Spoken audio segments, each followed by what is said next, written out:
Hi guys, it's KJ and I am back for my review for Love and Hip Hop.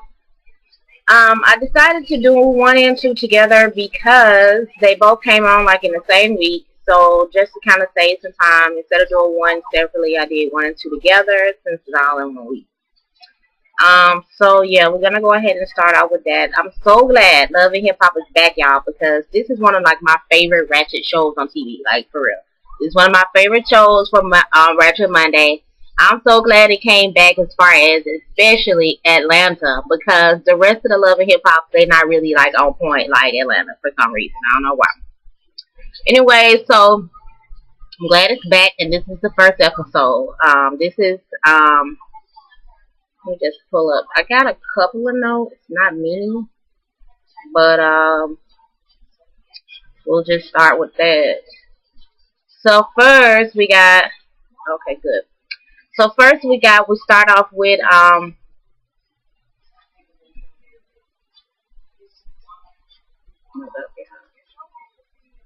really do hate this thing. Let me do this. Hold up 1 second.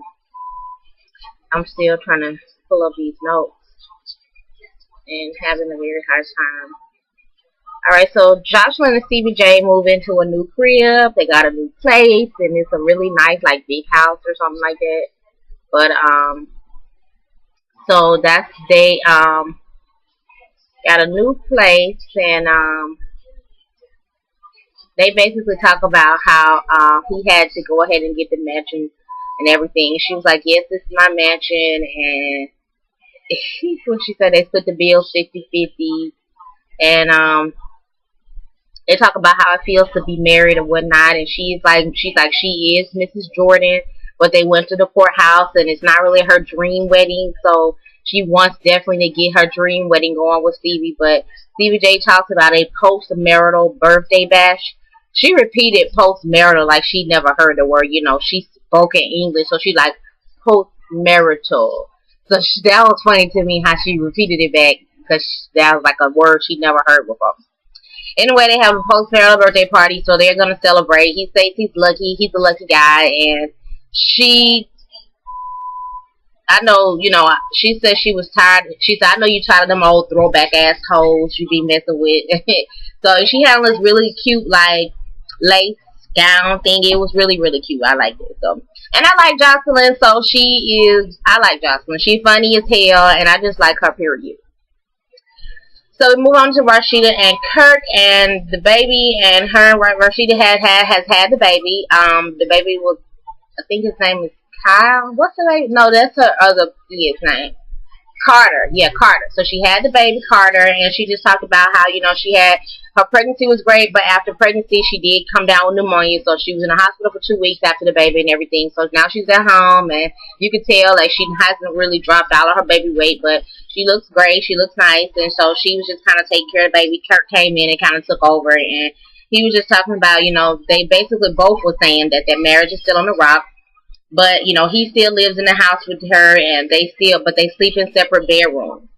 So, yeah, that's their situation right now. Mimi and Nico are back on. Obviously, they showed the scene with Nene and Miko standing in the mirror. He rubbing all on her breasts and stuff. She says she's supposed to be over Stevie J, supposedly. She's over him, and she says her friends think Nico is trouble, but she's having the best time of her life. She's having the best sex of her life, so... You know, Mimi says she is happy. She says she's happy. So she's doing things she's never done before with Nico, sex tapes and whatnot. So Nico is so unattractive, first of all, when they show him laying in the bed like he just woke up with them big ass eyes. He looked like Gargamel off of Smurfs. Do y'all remember Gargamel? He look a mess. I don't like Nico. Anyway, so he said he wants to exploit that, how she turn up when the red dot come on and all of this stuff. And she was just like, she's never been as comfortable with anybody with him. But that was a red flag to me, how he was just like, you know, I want to exploit that, how you turn up with, I love how you turn up when the red dot come on. Shut the hell up, Nico, okay?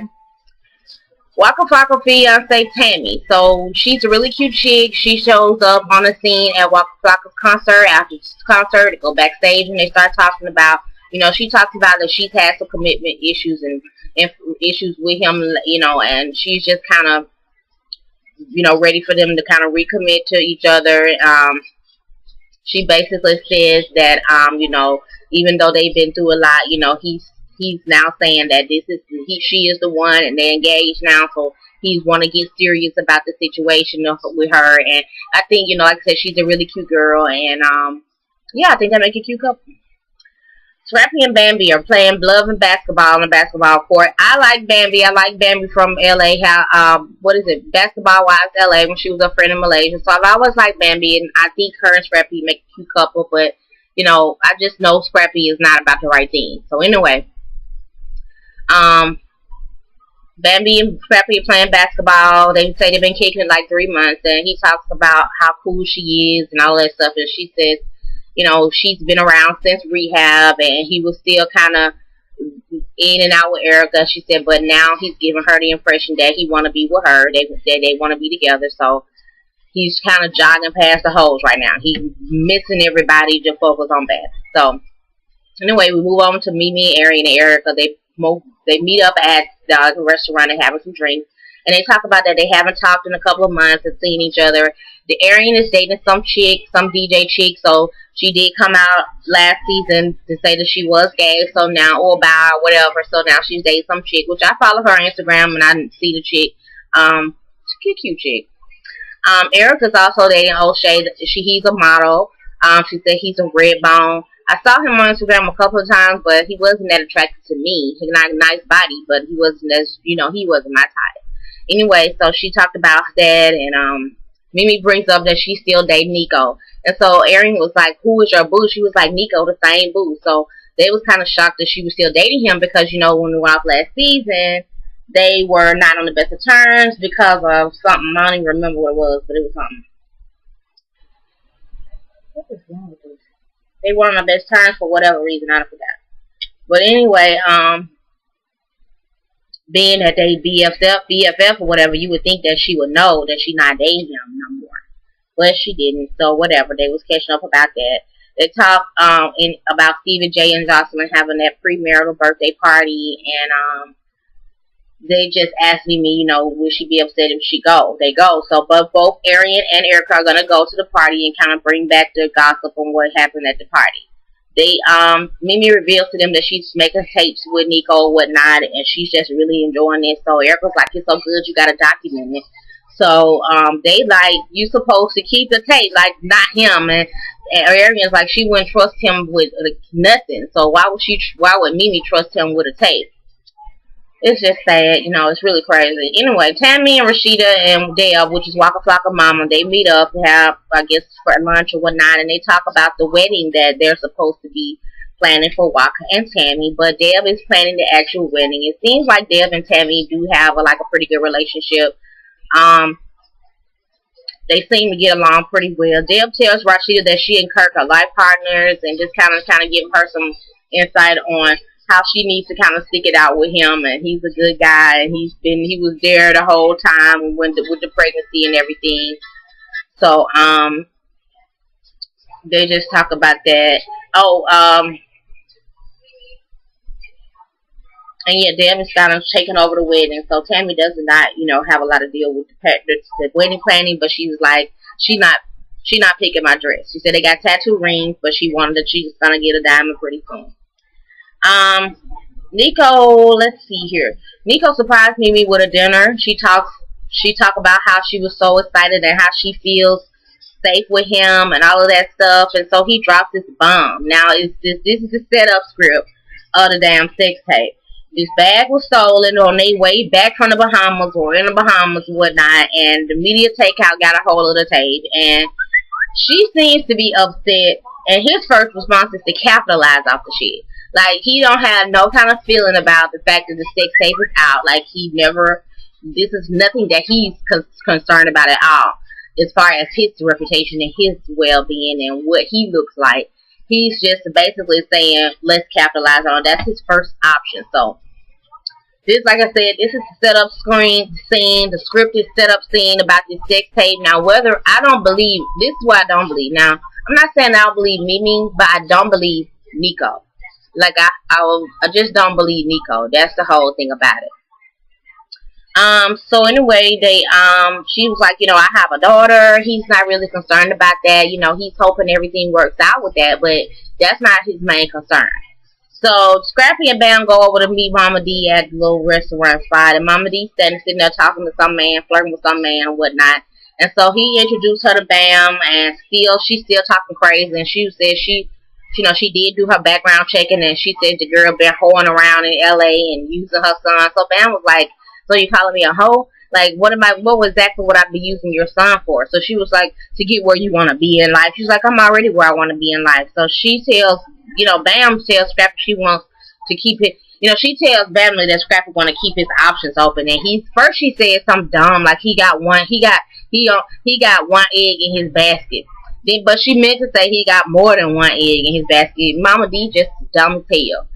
So, she was just like, what eggs? Like, you talking about other bitches? Like, he got other bitches? Like, what eggs? So, Scrappy, it was funny because Scrappy was like, I don't even know what the egg is. Like, it was just funny because Mama D kind of threw them for a loop.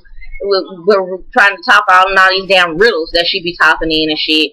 But basically, that's what she was trying to say. She checked on Bambi, and Bambi was fucking some dude in LA. And so, she told Bambi that Scrappy still had other bitches, basically. So Bam goes over to Scrap. Oh no. So then Kirk, and Miss Charlene and Rashida they at home or whatever. Kirk come in the room and Miss Charlene is kind of kissing on the baby and everything like that. So Kirk get mad talking about your old ass germs kissing my baby in the mouth. Don't kiss my baby in the mouth. So him and Rashida mama go back and forth about that. She was like, oh, it's your baby now.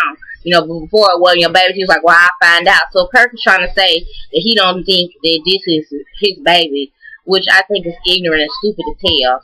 But because I don't think Rashida stepped out on him, I just don't. But, we never know. We don't live in their lives. We don't know, but I just don't believe it. So anyway, Bam goes over to Scrap House on her beach cruiser, y'all. Y'all know she's from California, so she had no problem riding that damn bike like Debo any damn well. So she come over there on her beach cruiser, and when she want to talk about the eggs. What eggs is your mama talking about? Like, what bitches are your mama talking about? So he was like, I don't know nothing about no eggs, I don't know nothing about no bitches. She was like, do you love me? She loves him. He was like, I care about you a lot. So she was like, she can't really do nothing about that. She care about him. She want him. She said eventually it will get to where he loves her the same way. So he was just telling her, like, my mama, she crazy. She pulls stuff out the sky all the time. So, let's try to move past this. I'm moving past what she told me about you. You try to move past what she told me about me. But she's not really buying it. She was just like, I don't know if I can really trust him anymore. So she was like, she see the phone, she popping up, she want to see the phone, all that stuff, and they talk, and she was just like, concerned about their situation.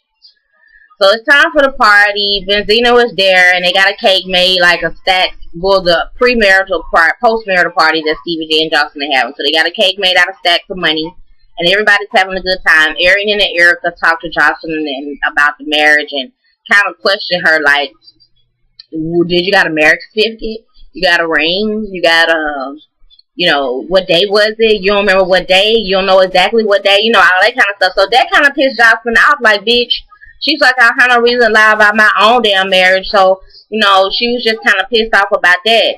And so she went, she felt some type of way. She went over to Stevie, and she was like, since you invited the hoes, these your friends, you need to check them about trying to check me about my marriage, So, anyway, so they move on from that. So they send her a gift. It's a pink pole. So she get all excited, like they got another one, blah, blah, blah. And then come to find out from Mimi.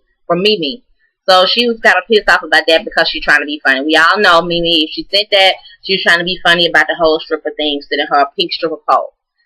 So she get upset about the gift from Mimi. And she was just basically like, y'all bring me a gift from his baby mama, but y'all ain't bring no gift y'all own damn self. So she kind of got upset with them too. And she had, basically, so she get upset with Stevie. She telling Stevie she gonna leave. She walk outside and she get in the car. She leave him. By the time he come outside, she was just like, he was just like, ain't nothing gonna spoil my birthday or whatever. So him and his boys go on to the strip club, which is Magic City. So they go on the strip club and he basically just like, you know, he comes home, Jocelyn is at home, she tells him that she don't respect him, questioning her wedding, and she like to fight, so check them hoes, cause she had to check them herself, you know, it's gonna be a problem, and all of that stuff, so it went off. Alright, so that was episode 1. Then we move on to episode 2, where basically it picked up where it left off with Stevie J and Jocelyn after the argument or whatever. He slept downstairs. So when she come downstairs and she was just like, you know, well, since you decided to sleep down here because I was mad about, you know, your homegirls and whatnot and what they had to say about my wedding. So, he tells her that he was basically downstairs on the internet or whatever. He ran across Media Takeout and about Mimi and some raunchy ass pictures with Nico. So he showed him to Jocelyn. She was like, yeah, that's your bitch. That's your baby mama right there. You know, you see the tattoos. That's him. That's her. She 45 years old, sucking dick on screen, you know, blah, blah, blah.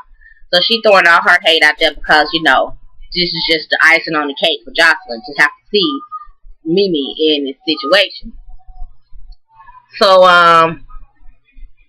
then we move on to them talking about, you know, just making sure they get the wedding planned. He was just like, she was like, just whatever you got going on with your problem with Mimi, handle that outside the house. Hurry up with the wedding plans, you know, boom.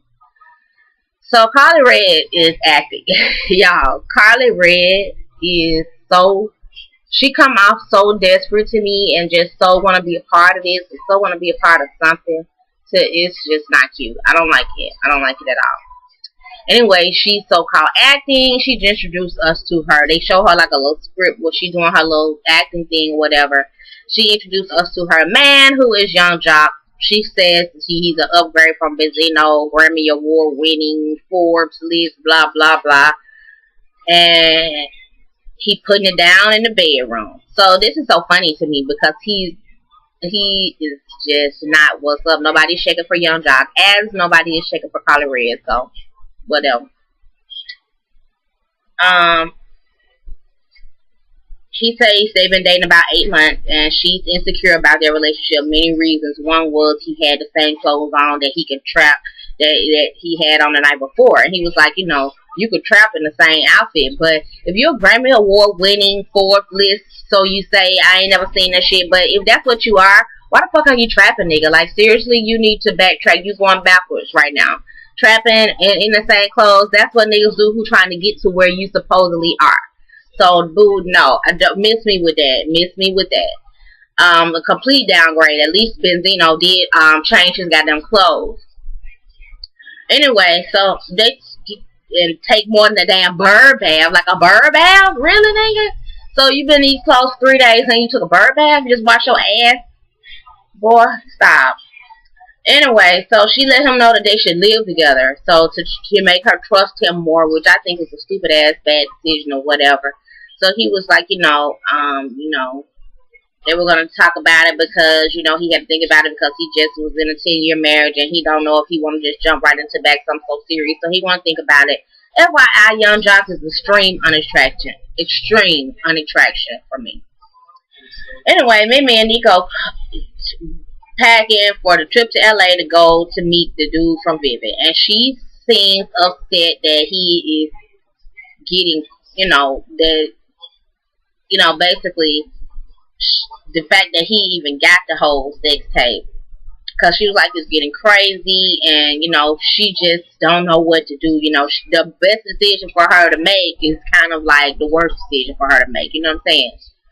So they talk about the whole sex tape, and she like the porn star by default. And they're going to go cause of the money, and Nico is really pretty much all about the money. You know, that's his whole point and purpose for being there, period. So anyway, Mimi, Scrappy goes over to see Mama D and tells her about how she is out of line and he don't want her in his business. Like, he tired of his Mama being in his business, which, you know, we all understand because Mama D is so damn crazy. So he like, you show respect, you get respect. And she's like, the difference, she's like, you know, I did that for Erica and see what happened to me. So he was like, well, bam, you know, that's a different type of girl. And he was like, you know, basically they're going to have a civil war. He going to air out and blast out her shit. He keep on airing out and blasting out his shit.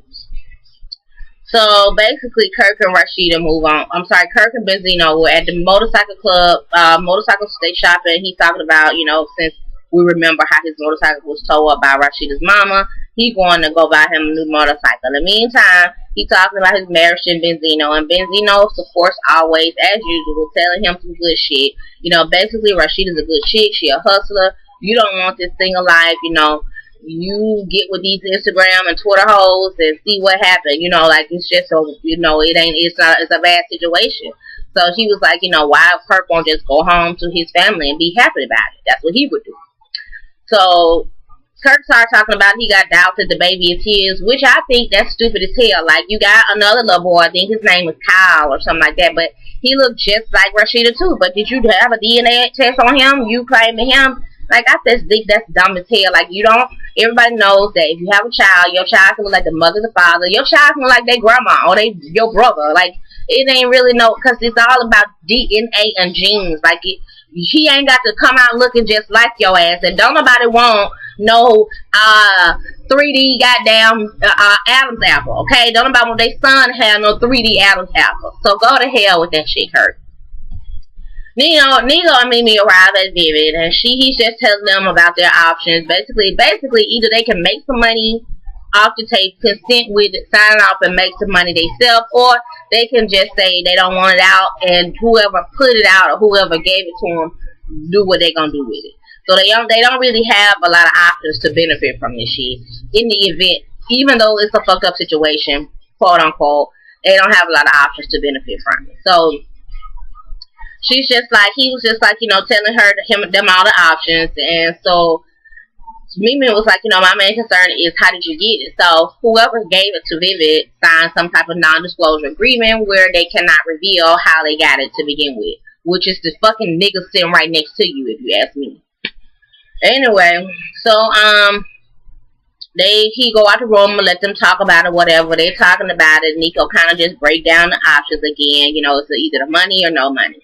So, of course, Mimi signed the paper because he brought back the offer, whatever it was. I guess it was big enough for them not to really have to think about it no more than, within the time of this being in the office. So, she signed the paper. She can set it off on him.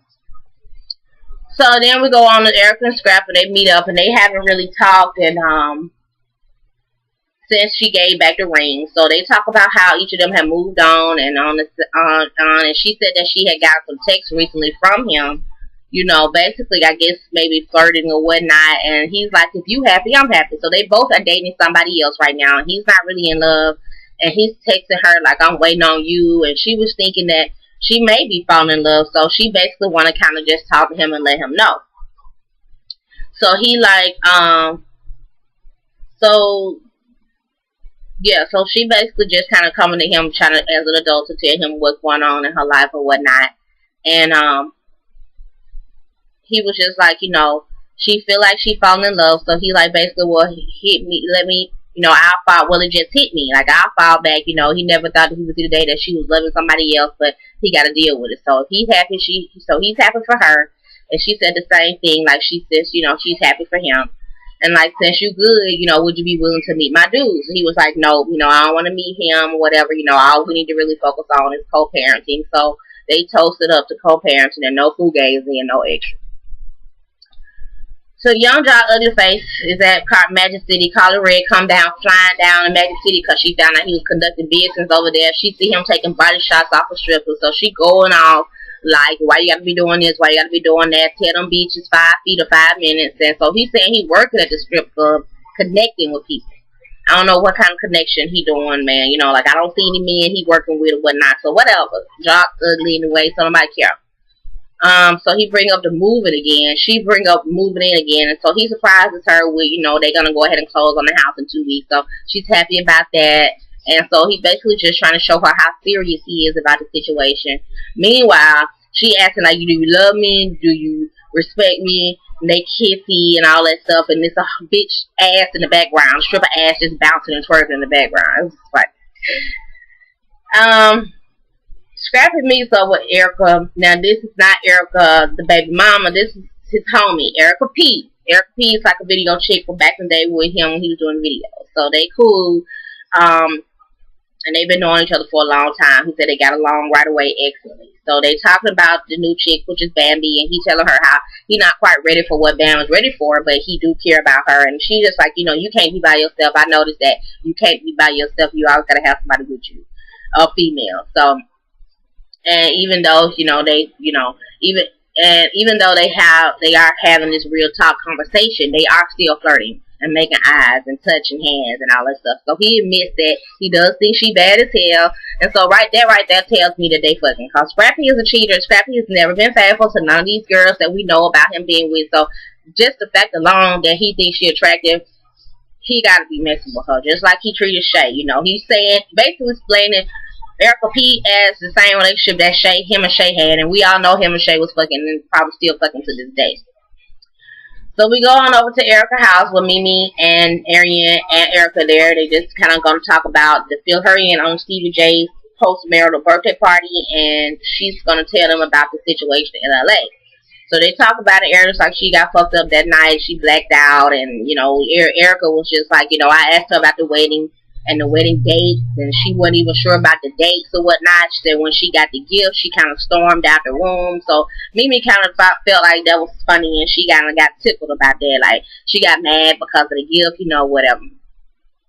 So then she started telling them about the situation in LA where she was, she went to LA and she met with Vivid. They basically signed off on it. She don't want them to tell anybody. She don't want them to get back to Stevie. So they promised not to tell anybody as long as Mimi keep them in the loop about what's going on with the situation. As far as the sex tape go, cause here's what I think. Now, after the first episode, I watched it. Then Brian Cameron Morning Show, y'all need to check it out on YouTube. Nico and Mimi come on there, and Nico, basically, they was kind of questioning, like, as far as it being found and lost at the airport, like, you said your camera was in a bag, like, why would you check your camera? Like, y'all didn't listen, because he was like, his story is not matching up. Like, who checks their fucking small camera bag, and why is it not a carry-on, and why don't you have a police report for stuff that's stolen? Like, all this stuff, like, this is why I don't believe it, because I feel like Nico leaked the tape, because he cannot back up the story. He don't even have a police report for his camera that was stolen. Like, he don't have a police report for nothing. None of the bags, none of the stuff ever showed back up, nothing. But Mimi's so naive, I don't know why, but she just believed him, or just kind of taking up him. They was like, just let Nico talk. We don't want to hear nothing you gotta say, Mimi. We're just gonna let Nico explain this off, how he lost his camera, how the camera came up missing. And so it was real, like, broke up in lies, you could tell. So check out his interview on the Ryan Cameron Morning Show on YouTube. Anyway, so she talking about Stevie is going to give her hell, and, she just thinks that they need to keep it on the hush for right now. And Aaron agrees, he's going to try to take the baby. She was like, he can't take anything, got to prove her unfit. So she meet up, so that's they kind of going to keep it on lock right now for Mimi's sake.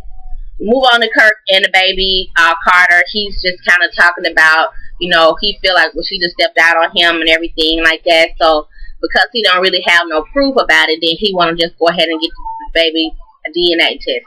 So he went to the store like Brazino told him and got a test, swabbed baby mouth, swabbed his mouth, took the baby on out the room, and now we got to see what's going to happen next with that. I really think Kirk is wrong as hell for that shit, and I know that when Rashida see this shit, she gonna be mad as hell. This some bullshit to me. Like, if you my husband, nigga, you the one acting out on public in the TV, not me. You know what I'm saying? Like, I wouldn't, if I knew in my heart of hearts that I was not sleeping with nobody else, I would have never agreed to take a DNA test, and I would be livid to know that you took one behind my back. That's just me.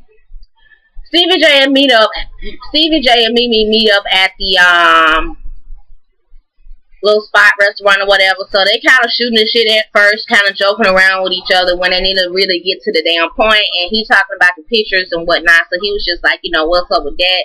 She was like, she don't know how it got out. She's taking care of it. He was like, do you trust Nico? She was like, don't worry about, I don't trust you. She kind of got on the defensive because he brought up the fact that, he got money and whatever he got to do to protect his child, he going to do that as far as Eva goes. So she kind of took that as, she was like, you got to prove me unfit. She was like, well, it's not hard right now, basically because you got a fucking porn tape out. She was like, yo, Google your name and your dick pop up on the internet as well. So they both kind of in the same situation, but you know, it just pissed her off that he would even come at her like that. So she walked out the room, you know, and gave him the middle finger like fuck Stevie, you know, blah blah blah. And the last scene was Nico and Stevie J. Stevie J's gonna go over and find out exactly what happened, you know. So somewhere, I guess at the gym or whatnot. Nico coming out, Stevie J outside. So they say, hey, you know, she's like, you leaking pictures? So he was like, I don't leak pictures, my friend. So he was just like, you know, this is my baby mother, you know, and I don't care about her. I care about my child. So he was like, you know, your daughter's a beautiful child, you know, this is nothing about her, you know. And so he talked about, yeah, we got our tape picked up and we signed off on it and it's going down. So he basically kind of throwing it in Stevie's face that we about to get paid off of this movie, off of this show. So they get heated and trying to fight, but security is like right there, so they're not gonna let them fight. And yeah, so that's pretty much what happened, y'all. It's getting good so far, these first 2 episodes, and so far it's pretty good. I can't wait to see next week. Carly Red, girl, bye. Nobody's checking for you. Nobody's checking for your boo. Nobody checking. I don't even know what you're doing here, girl. Go. Everybody else storyline, I pretty much am digging. I'm digging Kirk and Rashida. I'm actually digging this sex tape line. I like Stevie J and Jocelyn. Erica and Arian, I suppose they're going to come up with something throughout the show.